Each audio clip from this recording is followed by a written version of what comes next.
Health cafe പ്രായോജകർ Sunitha furniture Kannur. Furniture വ്യാപാര വിപണന രംഗത്ത് 41 വർഷത്തെ ജനവിശ്വാസമാർജിച്ച സ്ഥാപനം. കിടിലൻ ഫർണിച്ചർ ഫാക്ടറി ഔട്ട്ലെറ്റ് വന്നിട്ടുണ്ട് കണ്ണൂർ ടൗണിൽ. ഇനി ഫർണിച്ചറുകൾ മറ്റെവിടെയും കിട്ടാത്ത വിലയിൽ വാങ്ങാം. കൂടാതെ ഫ്രീ ഡെലിവറി സൗകര്യവും. Sofa set, bedroom set, dining table set, mattress എന്നിങ്ങനെ എല്ലാത്തരം ഫർണിച്ചറുകളും ഏറ്റവും മികച്ച ക്വാളിറ്റിയിലും ഏറ്റവും കുറഞ്ഞ വിലയിലും ലഭിക്കും. Furniture factory outlet opposite KTDC Loomland hotel near Ashirvad hospital. Health cafe. Health കഫേയിലേക്ക് എല്ലാ ശ്രോതാക്കൾക്കും സ്വാഗതം. ഹെൽത്ത് കഫേയിൽ ഇന്ന് പ്രമേഹം ശ്രദ്ധിക്കേണ്ട കാര്യങ്ങൾ. ഈ വിഷയത്തിൽ കണ്ണൂർ ജില്ലാ ആശുപത്രിയിലെ ഫാമിലി ഫിസിഷ്യനും മെഡിക്കൽ ഓഫീസറുമായ ഡോക്ടർ ജിതിൻ ജോർജുമായി അജയ്കുമാർ കരിവെള്ളൂർ നടത്തുന്ന അഭിമുഖം കേൾക്കാം. നമസ്കാരം. ഹെൽത്ത് കഫേയിലേക്ക് എല്ലാവർക്കും സ്വാഗതം. ഇന്ന് ഹെൽത്ത് കഫേയിൽ നമ്മൾ ചർച്ച ചെയ്യുന്നത് പ്രമേഹ രോഗവും പ്രതിരോധ മാർഗങ്ങളും എന്ന വിഷയത്തെക്കുറിച്ചാണ്. ഈ വിഷയത്തെക്കുറിച്ച് സംസാരിക്കുന്നതിന് കണ്ണൂർ ജില്ലാ ആശുപത്രിയിലെ ഫാമിലി ഫിസിഷ്യനും മെഡിക്കൽ ഓഫീസറുമായ ഡോക്ടർ ജിതിൻ ജോർജ് ആണ് എത്തിയിട്ടുള്ളത്. നമുക്കറിയാം, കേരളത്തിലെ പ്രമേഹം ഒരു ഗുരുതരമായ ആരോഗ്യ പ്രശ്നമായി മാറിയിരിക്കുകയാണ്. ഇന്ത്യയിൽ പ്രമേഹ രോഗികൾ ഏറ്റവും കൂടുതലുള്ള തലസ്ഥാനം എന്ന് പോലും വിശേഷിപ്പിക്കുന്ന കേരളത്തെയാണ്, അല്ലേ സർ? അതെ അതെ. 2 തരത്തിലുള്ള പ്രമേഹം ഉണ്ട്, നമുക്കൊക്കെ അറിയാം. കുട്ടികൾ പോലും പ്രമേഹ ബാധ വരുന്ന റിപ്പോർട്ടുകളാണുള്ളത്. ഈ വിഷയത്തെക്കുറിച്ച് സാർ ഒന്ന് ആമുഖമായി പറഞ്ഞാൽ. വേൾഡ് പോപ്പുലേഷൻ എടുത്താൽ ഇന്ത്യയിലെ വേൾഡ് പോപ്പുലേഷന്റെ 10% ഡയബറ്റിസ്, അതായത് പ്രമേഹം ഇന്ത്യയിലാണ്. അതുപോലെ തന്നെ കേരളത്തില് ഇന്ത്യയിലെ 10% കേരളത്തിലാണ്. 4 പേര് കേരളത്തിലെടുത്ത ഒരാൾക്ക് ഡയബറ്റിസ് പ്രമേഹം ഉണ്ടെന്നാണ് കണക്ക്. അതുകൊണ്ട് തന്നെ ഇതിന്റെ പ്രാധാന്യം ഏറുന്നു. ഞാൻ പറയും, ഏറ്റവും ഡേഞ്ചറസ് അസുഖം ഉള്ളതിൽ നമ്മുടെ നാട്ടിലുള്ളതിൽ ഡയബറ്റിസ് ആണ്. പക്ഷെ ഏറ്റവും ലാഘവത്തോടെ കാണുന്ന ഒരു അസുഖമാണ് പ്രമേഹം. മനുഷ്യന് കൺട്രോളിൽ കൊണ്ടുവരാൻ പറ്റുന്ന ഒരു അസുഖമാണ് പ്രമേഹം. പ്രമേഹം എന്താണെന്ന് വെച്ചാൽ, നമ്മുടെ ശരീരത്തിൽ ഷുഗറിന്റെ അളവ് നിയന്ത്രണത്തിൽ നിൽക്കേണ്ട അവസ്ഥയിലും കൂടുതൽ, അതായത് ഒരു കട്ട് ഓഫ് വാല്യൂവിൽ കൂടുതൽ ഷുഗർ കൂടി നിൽക്കുമ്പോൾ അത് നമ്മുടെ അവയവങ്ങളെ കാലക്രമേണ ഡാമേജ് ആക്കുന്നു, അതായത് കേടുപാടുകൾ ഉണ്ടാക്കുന്നു. ഇതെങ്ങനെ സംഭവിക്കുന്നു എന്ന് വെച്ചാൽ, നമ്മുടെ ശരീരത്തിൽ സാധാരണ നമ്മളൊരു ഭക്ഷണം കഴിച്ചാൽ 2-2.5 മണിക്കൂർ കഴിയുമ്പോൾ ഷുഗറിന്റെ അളവ് ഒരു പീക്ക്, അതായത് കൂടി വരും. ആ സമയത്ത് നമ്മുടെ ശരീരത്തിൽ പാൻക്രിയാസ് എന്നുള്ള ഒരു ഗ്രന്ഥിയിൽ നിന്നും ബീറ്റ കോശങ്ങളിൽ നിന്നും ഇൻസുലിൻ ഉൽപ്പാദിപ്പിക്കും. ഈ ഇൻസുലിന്റെ ധർമ്മം തന്നെ ഷുഗർ കുറച്ചു നിർത്തുക എന്നുള്ളതാണ്. എന്നാൽ ചില അവസ്ഥകളിൽ, അതായത് മെയിൻലി ടൈപ്പ് 1, ടൈപ്പ് 2 ഇങ്ങനെ 2ആയി ഷുഗർ ക്ലാസിഫൈ ചെയ്യുന്നുണ്ട്.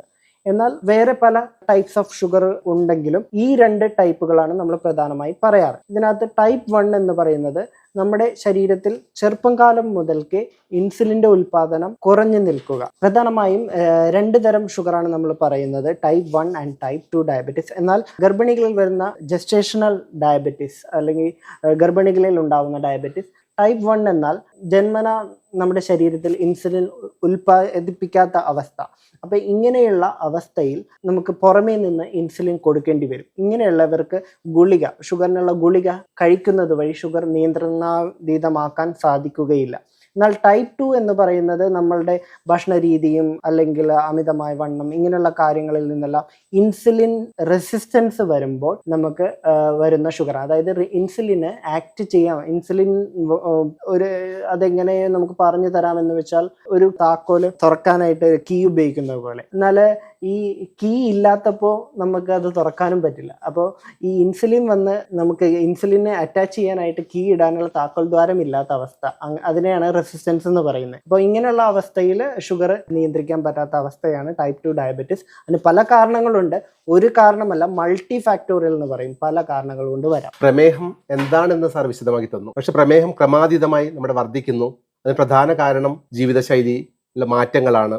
പ്രത്യേകിച്ച് ചോറ്, പോളിഷ് ചെയ്ത അരിയൊക്കെ കഴിക്കുന്നത്, കൂടുതൽ ചോറ് കഴിക്കുന്നത് നമ്മൾ മലയാളികൾ ശീലമുള്ളവരാണ്. ജങ്ക് ഫുഡുകളുടെ അമിത ഉപയോഗം, വ്യായാമക്കുറവ്, ശരീര അധ്വാനമില്ലായ്മയൊക്കെ ഒരു പുതിയ കാലഘട്ടത്തിലാണ് നാം കടന്നു പോകുന്നത്. അതൊക്കെ തന്നെയാണോ പ്രമേഹ രോഗബാധ കൂടാനുള്ള കാരണം? പ്രമേഹത്തിന്റെ കാരണങ്ങൾ മൾട്ടി ഫാക്ടോറിയലാണ്. ഞാൻ പറഞ്ഞല്ലോ, പല കാരണങ്ങളുണ്ട്.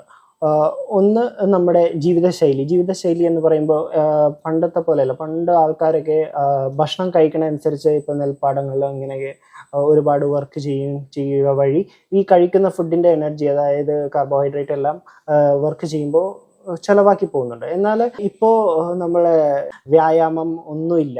അപ്പോൾ വ്യായാമം വളരെ പ്രധാനമാണ്. അപ്പോൾ കാരണങ്ങൾ പറയുമ്പോൾ നമ്മുടെ ആവശ്യത്തിൽ കൂടുതൽ ഭക്ഷണം കഴിക്കുകയും എക്സസൈസ് ഇല്ലായ്മയും തന്നെയാണ് പ്രധാന കാരണം. അല്ലാത്ത കാരണങ്ങൾ എന്ന് പറഞ്ഞാൽ പുകവലി, മദ്യപാനം, ഇതെല്ലാം ഒരു അൺഹെൽത്തി ഹാബിറ്റ്സ് ആണ്. ഇതെല്ലാം ഷുഗറിലേക്ക് ആക്കം കൂട്ടും. വെയിറ്റ്, അമിതമായി വണ്ണം കൂടിപ്പോകുമ്പോൾ അത് നിയന്ത്രിക്കാത്ത വെയിറ്റ്, അതായത് ബോഡി മാസ് ഇൻഡെക്സ് എന്ന് പറയുന്നത്, അതായത് ഇത്ര ഹൈറ്റിന് ഇത്ര വെയിറ്റ് എന്നുള്ള കണക്കുണ്ട്. ആ കണക്ക് പലർക്കും അറിയത്തില്ല. അത് നമുക്ക് ഹൈറ്റും വെയിറ്റും വെച്ച് കാൽക്കുലേറ്റ് ചെയ്യാം. ഈവൻ ഇപ്പം നമുക്ക് നെറ്റും സോഷ്യൽ മീഡിയ ഒക്കെ ഉള്ള കാലഘട്ടമാണ്. BMI ചാർട്ട് എന്നടിച്ച ഇമേജസ് വരും. അതിനകത്ത് നമ്മുടെ ഹൈറ്റും വെയിറ്റും വെച്ച് നമുക്ക് ജസ്റ്റ് പ്ലോട്ട് ചെയ്താൽ തന്നെ നമുക്ക് എത്ര വെയിറ്റ് ആണ് വേണ്ടതെന്നുള്ള ധാരണ അതിനകത്ത് കിട്ടും. അപ്പൊ അത് മെയിൻറ്റെയിൻ ചെയ്യുക എന്നുള്ളത് വളരെ പ്രധാനമാണ്. എന്നാൽ ചിലരിൽ ജനിതകപരമായി തന്നെ ഫാമിലിയിൽ ഹിസ്റ്ററി വൈസ് തന്നെ വണ്ണമുള്ള കൂട്ടത്തിലുണ്ട്. അങ്ങനെയുള്ളവർക്ക് വണ്ണം കൂടിയത് കൊണ്ടുള്ള പ്രശ്നങ്ങൾ, ഡയബറ്റീസ്, മുട്ട് തേയ്മാനം, വെയിറ്റ് കൂടിയതുണ്ട്, ഇങ്ങനെയുള്ള കാരണങ്ങളൊക്കെ വരാം. അപ്പോൾ ചിലത് ഹോർമോൺ റിലേറ്റഡ് ആയിട്ടും വരും, എൻഡോക്രൈൻ. അപ്പോൾ അതിന് നമുക്ക് ട്രീറ്റ് ചെയ്യുന്നതിൽ, വണ്ണം കുറക്കുന്നതിൽ കുറച്ച് സാധാരണ എക്സസൈസിലും അത്രത്തോളം എഫക്റ്റീവ് ആവാൻ സാധ്യതയില്ല. ചിലപ്പോൾ മരുന്ന് അല്ലെങ്കിൽ എൻഡോക്രൈനോളജിസ്റ്റിന്റെ അഭിപ്രായങ്ങൾ ഇങ്ങനെയൊക്കെ എടുത്ത് അതിന്റെ കാരണം കണ്ടുപിടിക്കേണ്ടതുണ്ടാവാം. പക്ഷെ മെജോറിറ്റി ഡയബറ്റീസിന്റെ ട്രീറ്റ്മെന്റിൽ മെയിൻ, ഡയബറ്റീസ് ആയാലും പ്രഷർ ആയാലും കൊളസ്ട്രോൾ ആയാലും, ഭക്ഷണ രീതി നിയന്ത്രിക്കുകയും എക്സസൈസ് കൂട്ടുക, ഈ 2 കാര്യങ്ങളാണ് നമ്മൾ ഊന്നൽ കൊടുക്കേണ്ടത്. അതായത് നമ്മൾ കഴിക്കുന്ന വഴി കാർബോഹൈഡ്രേറ്റിന്റെ അളവ്, ഇന്ന അരി ഭക്ഷണം അല്ലെങ്കിൽ ഗോതമ്പ്. അവിടെ ഒരു സംശയം, നമ്മൾ പലപ്പോഴും ചോറ് കൂടുതൽ നമ്മുടെ ഭക്ഷണക്രമത്തിൽ, ചപ്പാത്തി കഴിച്ചതുകൊണ്ട് രാത്രി ചോറ് കഴിക്കാൻ പാടില്ല, ഇതൊക്കെ വളരെ സംശയമുള്ള കാര്യം. ഭക്ഷണക്രമത്തിൽ വരുത്തേണ്ട മാറ്റങ്ങളെ കുറിച്ച് ഒന്നുകൂടി വിശദീകരിച്ചാലും. ഭക്ഷണക്രമം വളരെ സിമ്പിളായി പറയുകയാണെങ്കിൽ അളവാണ് പ്രധാനം. ചപ്പാത്തി ആയാലും അരി ആയാലും രണ്ടും കാർബോഹൈഡ്രേറ്റ് വിഭാഗത്തിൽ പെടുന്നതാണ്. ഇതിന്റെ അളവാണ് പ്രധാനം. പൊതുവെയുള്ള ധാരണ അരി ഭക്ഷണം കുറച്ചാല് ഷുഗർ കുറയാന്നുള്ളതാണ്. എന്നാൽ അരി ആയാലും ഗോതമ്പായാലും കാർബോഹൈഡ്രേറ്റ് ആണ് ഇത് രണ്ടും. അപ്പോൾ നമ്മൾ വയറിന്റെ 80% മാത്രമേ നിറക്കാൻ പാടുള്ളൂ എന്നുള്ളത് വളരെ പ്രധാനമാണ്. കൂടുതൽ ഫ്രൂട്ട്സ്, വെജിറ്റബിൾസും പിന്നെ എക്സസൈസിലും കോൺസെൻട്രേറ്റ് ചെയ്യുക എന്നുള്ളതാണ്. ഇന്ന ഭക്ഷണം എന്നുള്ളതല്ല, അളവാണ് പ്രധാനം. പിന്നെ ശ്രദ്ധിക്കേണ്ടത് പഴുത്ത ഭക്ഷണ സാധനം, പഴുത്ത മാങ്ങ, പഴുത്ത ചക്ക, ഇങ്ങനെയുള്ളതൊക്കെ ഷുഗർ ഭയങ്കരമായിട്ട് കൂട്ടാം. അതിനാൽ ഒന്നും കഴിക്കണ്ട, ഒന്നും മാറ്റി വെക്കണം എന്നൊന്നും പറയുന്നില്ല. എല്ലാം കഴിക്കാം, പക്ഷെ മിതത്വം പാലിക്കുക എന്നുള്ളതാണ് വളരെ പ്രധാനം. ലക്ഷണങ്ങൾ, പ്രധാനപ്പെട്ട ലക്ഷണങ്ങൾ നമുക്ക് എല്ലാവർക്കും അറിയാവുന്ന കാര്യമായിരിക്കും. അമിതമായ ദാഹവും വിശപ്പും, ഭാരം കുറയുക, മുറിവുണങ്ങാൻ പറ്റാത്ത അവസ്ഥ. അപ്പം പ്രമേഹ രോഗബാധ തടയുന്ന ലക്ഷണങ്ങൾ തുടക്കത്തിലേ കണ്ടെത്തുക, ചികിത്സയിലേക്ക് പോവുക, ആ കാര്യങ്ങളെ കുറിച്ച് കൂടെ വിശദീകരിച്ചാൽ. പല ലക്ഷണങ്ങൾ ഷുഗറുമായി ബന്ധപ്പെട്ട് പലരും വ്യത്യസ്തമായിരിക്കാം. ഈ പറഞ്ഞ പോലെ വിശപ്പില്ലായ്മ, ചിലരിൽ വിശപ്പ് കൂടുക, ചിലരിൽ മൂത്രം അധികമായി പോവുക, ദാഹം അധികം. കാലക്രമേണയുള്ള ഷുഗറിൽ കാഴ്ച മങ്ങാം. അത് തിമിരം കൊണ്ടാവാം, ചിലവർക്ക് റെറ്റിന എന്ന് പറഞ്ഞ പാടയിൽ വരുന്ന പ്രശ്നങ്ങൾ കൊണ്ടാവാം, ചിലവർക്ക് ഗ്ലോക്കോമ വരാം. ഷുഗർ ഉള്ളവർക്ക് ഷുഗർ തൊടാത്ത അവയവങ്ങളില്ല, കാലിൽ മുറിവ് ഉണങ്ങാൻ പറ്റാത്ത അവസ്ഥ. അതായത് ഏതൊരു ബാക്ടീരിയക്കും നമ്മൾ വളം വെച്ചു കൊടുക്കുന്ന പോലെയാണ് ഷുഗർ. അതായത് ഇതൊരു കൾച്ചർ മീഡിയം. മറ്റു രോഗാവസ്ഥകൾ കൂടി പ്രമേഹബാധ വന്നു കഴിഞ്ഞാൽ മറ്റെല്ലാ അവയവങ്ങളുടെയും രോഗാവസ്ഥയ്ക്ക് കാരണമാകും.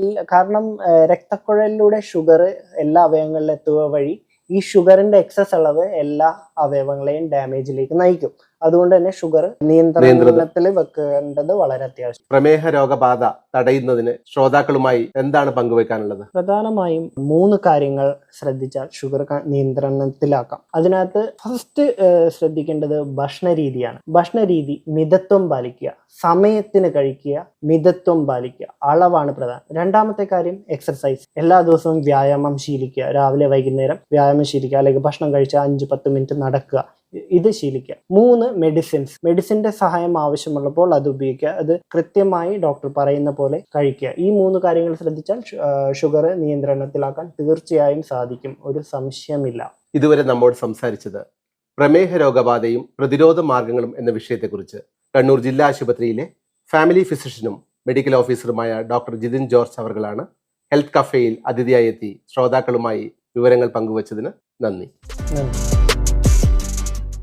പ്രമേഹം ശ്രദ്ധിക്കേണ്ട കാര്യങ്ങൾ, ഈ വിഷയത്തിൽ കണ്ണൂർ ജില്ലാ ആശുപത്രിയിലെ ഫാമിലി ഫിസിഷ്യനും മെഡിക്കൽ ഓഫീസറുമായ ഡോക്ടർ ജിതിൻ ജോർജുമായി അജയ്കുമാർ കരിവള്ളൂർ നടത്തിയ അഭിമുഖമാണ് നിങ്ങളിപ്പോൾ കേട്ടത്.